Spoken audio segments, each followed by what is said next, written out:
सम्मानित मंचासीन विद्वत्गण, मेरे समक्ष उपस्थित विद्यार्थी, मातृशक्ति पितृशक्ति सभी को प्रणाम नमस्ते।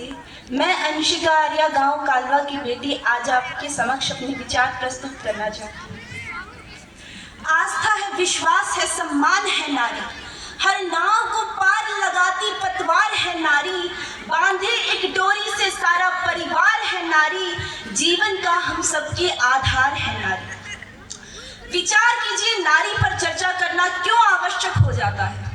क्योंकि नारी राष्ट्र की सबसे महत्वपूर्ण कड़ी है। नारी राष्ट्र का आधार है।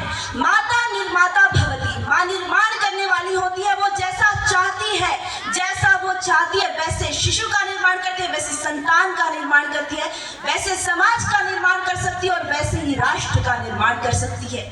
वेदों में नारी को ब्रह्मा कहा है और मनुस्मृति में आता है, यत्र नार्यस्तु पूज्यन्ते रमन्ते तत्र देवताः, यत्र एतास्तु न पूज्यन्ते सर्वस्तत्र फलाक्रिया। अर्थात जहाँ नारियों का सम्मान होता है वहाँ देवता निवास करते हैं। इन्हें सम्मान के योग्य बताया है।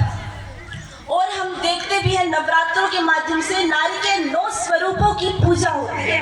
नारी का प्रत्येक स्वरूप पूजनीय है, न केवल माँ के रूप में अपितु नारी प्रत्येक रूप में पूजनीय होती है, सम्मान के योग्य होती है। अब विचार कीजिए, किसकी पूजा होती है, किस चीज की पूजा होती है, किस व्यक्ति की पूजा होती है? जो एक ऐसे कर्तव्य पर होता है जिसका कर्तव्य ऊंचा होता है, उसे ही हम पूज्य या सम्मान के योग्य कहते हैं। तो नारियों का जो कर्तव्य है वो बहुत बड़ा, बहुत ऊंचा है। ईश्वर के बाद अगर किसी में जीव के निर्माण और सृजन की क्षमता है तो वो नारी में है। इसीलिए नारियों को पूजनीय कहा जाता है। परंतु विचारिए, जो आज नारियों की स्थिति है, क्या ये पूज्य के योग्य है? अरे छोटे वस्त्र, चरित्रहीनता, अंग प्रदर्शन, क्या ये पूज्य के योग्य है? क्या ये स्त्रियां पूजनीय कहला सकती हैं? क्या कारण रहा इस इतने पतन का? क्या ये स्वतः ही हो गया या इसके पीछे कोई गहरा षड्यंत्र है?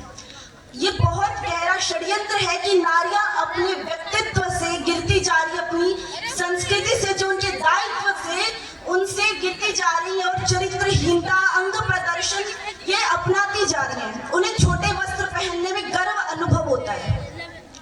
तो जो टीवी सीरियल्स में, सोशल मीडिया पर जो नारियों का चित्रण किया जाता है, जो उनका प्रदर्शन किया जाता है, जो उन्हें भोग के रूप में दर्शित किया जाता है, व्यक्ति उसी के प्रभाव में आकर के वैसा बनने की कोशिश करता है।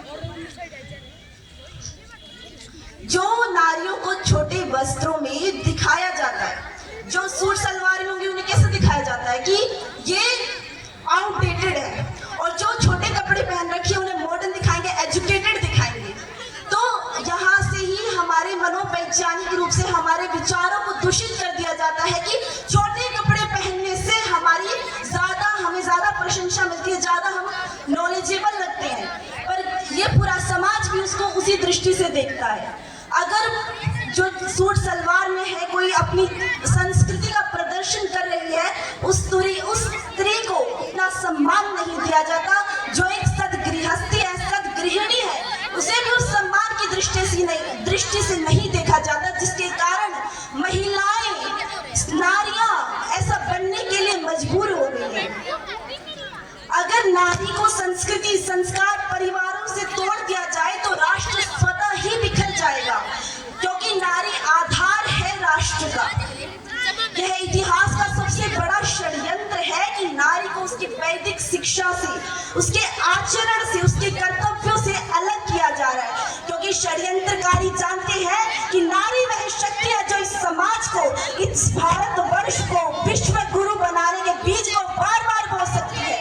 अंत में मैं आपसे यही निवेदन करना चाहूंगी कि अपने बच्चों को, अपनी बेटियों को संस्कार दीजिए, उन्हें संस्कृत कीजिए, उन्हें अपने आचरण से उनका जो कर्तव्य है, जो उनका दायित्व ईश्वर ने दिया है, एक अच्छे राष्ट्र के निर्माण के लिए, एक अच्छी संतान देने का, एक अच्छे राष्ट्र बनाने का, आप उस शिक्षित कीजिए। एक घर कैसे चलाना है उसके लिए शिक्षित कीजिए। जो घर चला सकती है वो राष्ट्र भी चला सकती है। आपको उसे अपने कर्तव्यों का बोध कराना होगा। केवल शरीर तक बंधे रहने से उसे साज सज्जा के लिए नहीं, उसे निर्माण के लिए बनाइए। उसके जो दायित्व है घर संभालने का, खाना बनाने का, माता ही अपराधी होगी। उन्हें कर्तव्य क्या थे उन्हें सिखाती नहीं, बोलती पढ़ ले तू, बस तू पढ़ ले। लेकिन पढ़ाई वही है जो आपके जीवन में काम आए। अगर आपका आचरण अच्छा नहीं होगा तो वो पढ़ाई शून्य है। अगर आप अपने दायित्व को पूरा नहीं कर पाओगे तो वो पढ़ाई शून्य है। तो अंत में मैं आपसे करबद्ध निवेदन करती हूँ कि अपने बेटों को और बेटियों को दोनों को संस्कार दीजिए। संस्कार ही वास्तविक आभूषण है जिससे वो पूरे समाज में सुशोभित हो सकती हैं। नमस्ते।